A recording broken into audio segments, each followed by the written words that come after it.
بسم اللہ الرحمن الرحیم۔ سامعین ناظرین، جو مسلمانوں پہ شرک کا فتویٰ لگاتے ہیں،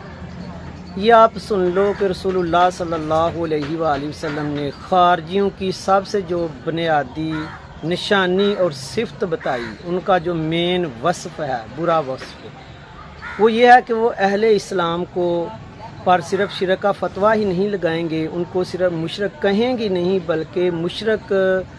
کہنے پر ان کے ساتھ لڑیں گے، ان کو قتل کریں گے، اور اس چیز پہ وہ کمپرومائز بالکل نہیں کریں گے، اور آپ ان کی ساری لڑائی مسلمانوں سے ہوگی۔ اور میں آپ کو بتاؤں کہ قرآن پاک میں جہاں بھی شرک کو ایڈریس کیا ہے، جہاں بھی، وہاں پہ مشرکین کو مخاطب کر کے کہا گیا ہے۔ اس میں کوئی شک نہیں کہ مسلمانوں کے لیے بھی یہ چیز جو ہے نا وہ ہدایت کا سرچشمہ ہے،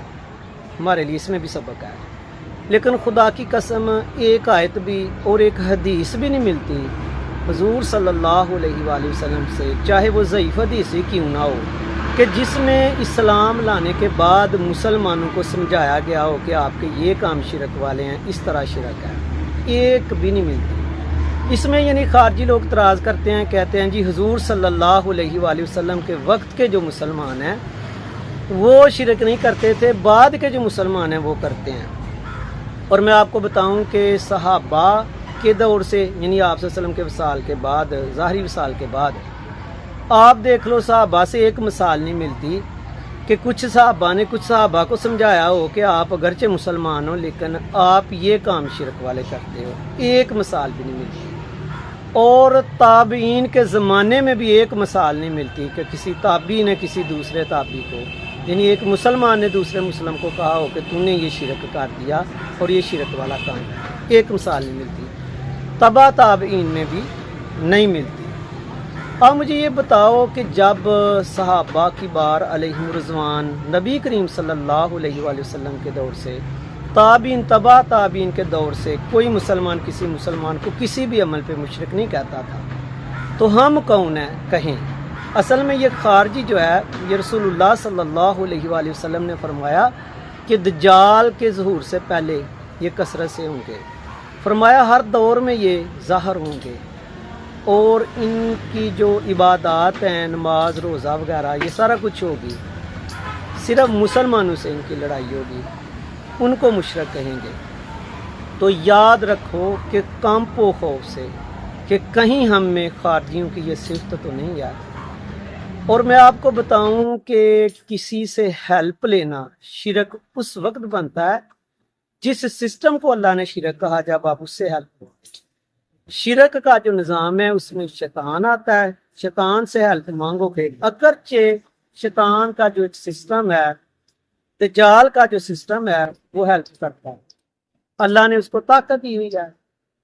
اس سسٹم سے اگر کوئی ہیلپ مانگے شیطان سے، یا جو فرعون، حامان، شداد، نمرود خدا بنے،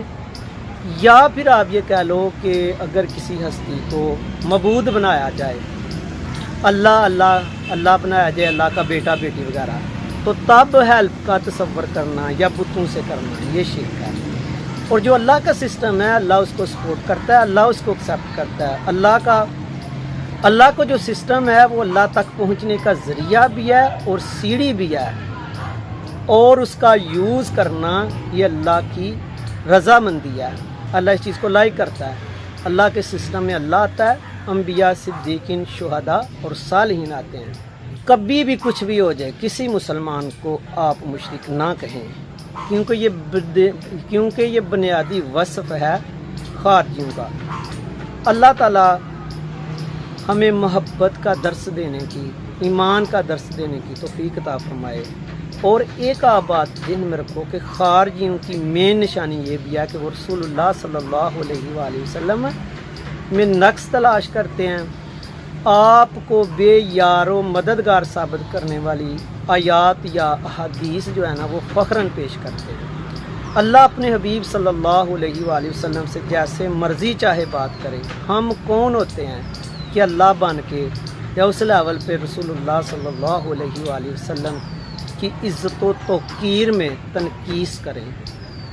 ایمان حضور صلی اللہ علیہ وآلہ وسلم کی محبت ہے۔ اللہ تعالیٰ صحیح سمجھ عطا فرمائے، آمین، جزاک اللہ۔